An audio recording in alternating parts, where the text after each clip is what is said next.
Kesenjangan dan ketimpangan yang terjadi di Indonesia sudah semakin meluas sehingga pemerintah perlu melakukan penanganan yang serius. Kemiskinan menyisakan persoalan ketimpangan. Sebuah penelitian mengungkapkan bahwa di Indonesia anak yang tumbuh di keluarga miskin cenderung memiliki pendapatan yang lebih rendah dibandingkan dengan orang dari keluarga tak miskin. Di beberapa daerah masih ada sekolah yang kondisinya memprihatinkan. Bahkan untuk sampai ke sekolah, siswa harus berjuang melawan maut. Butuh perjuangan bagi anak sekolah di Mandailing Natal, Sumatera Utara agar bisa sampai ke sekolah.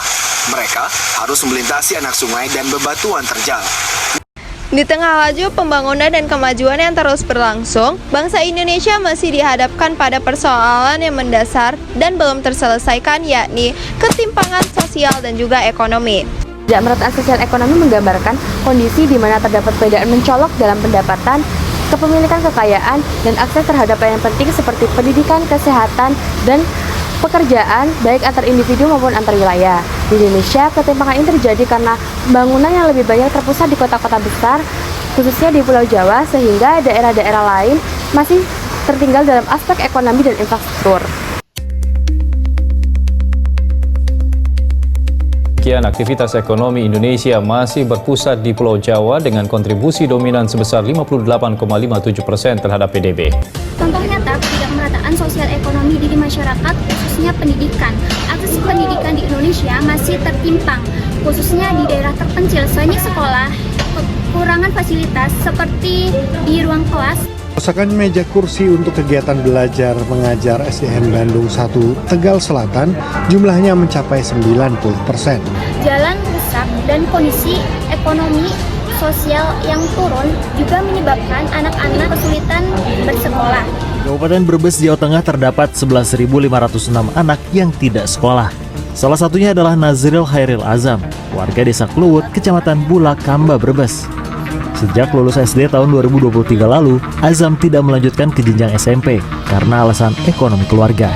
Sehingga kesenjangan pendidikan semakin lebar dan menghambat keadilan sosial. Ketidakmerataan ekonomi dan sosial itu dapat menyebabkan konflik dan kecemburuan. Lalu dengan itu perlunya ada kerjasama antara masyarakat dengan pemerintah yang berlandaskan dengan nilai-nilai Pancasila, terutama pada sila kelima yang berbunyi keadilan sosial bagi seluruh rakyat Indonesia. Selain itu, pemerintah itu juga berperan penting untuk menciptakan suatu keadilan dan sosial serta ekonomi di seluruh rakyat Indonesia. Berikut peran pemerintah untuk mengurangi tingkat ketidakmerataan sosial dan ekonomi di seluruh rakyat Indonesia. Yang pertama itu ada menggalakkan pajak dan subsidi. Lalu yang kedua itu ada pembangunan yang merata serta pendidikan dan kesehatan yang merata. Selain itu, masyarakat juga berperan penting untuk menciptakan kehidupan yang adil dan sejahtera. Penerapan nilai-nilai Pancasila juga berlandas membuat masyarakat itu tuh supaya menjadi patokan yang dapat menyebabkan ketidakmerataan dan kemajuan secara sosial. Berikut merupakan peran yang dapat dilakukan oleh masyarakat. Yang pertama itu ada gotong royong. Lalu yang kedua itu masyarakat dapat memiliki rasa yang toleransi dan persatuan. Dan yang terakhir itu masyarakat dapat bertindak produktif dan inovatif. Dengan semangat gotong royong dan kepedulian, Pancasila dapat menjadi pedoman nyata dalam kehidupan berbangsa dan bernegara.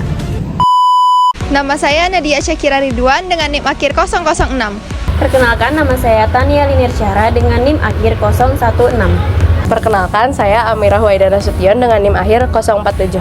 Saya Adelia Revita Trias Maharani dengan NIM akhir 114. Saya Mega Fatihun Hasna dengan NIM akhir 145.